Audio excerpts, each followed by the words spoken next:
দাদা আসসালামু আলাইকুম। ওয়ালাইকুম আসসালাম দাদা। দাদা আদাব। দাদা আজকে তো আপনাদের সঙ্গে আমাদের খেলা, মনে হয় না আপনারা জিততে পারবেন। আরে ভাই, আপনি কি বলেন? আপনার কি মাথা নষ্ট হয়ে গেছে? আমরা তো জিতে বসেই আছি।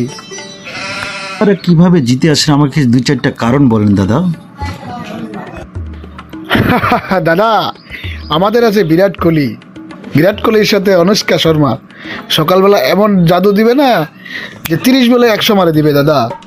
আপনি খালি দেখবেন। দাদা, আপনি একটু স্কোরটা দেখেন তো খেলার কি অবস্থা, তাহলেই আপনি বুঝতে পারবেন। এখন দাদা স্কোর চলতেছে 102 বলে 61 রান লাগে, তারপরও যেন মনে হচ্ছে আপনারা হেরে যাবেন।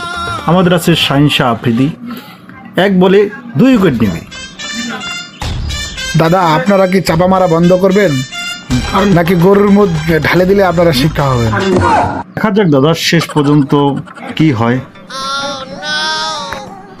দাদা, আপনি স্বপ্ন দেখতে থাকেন, স্বপ্ন দেখতে দেখতে ঘুমায় পড়েন।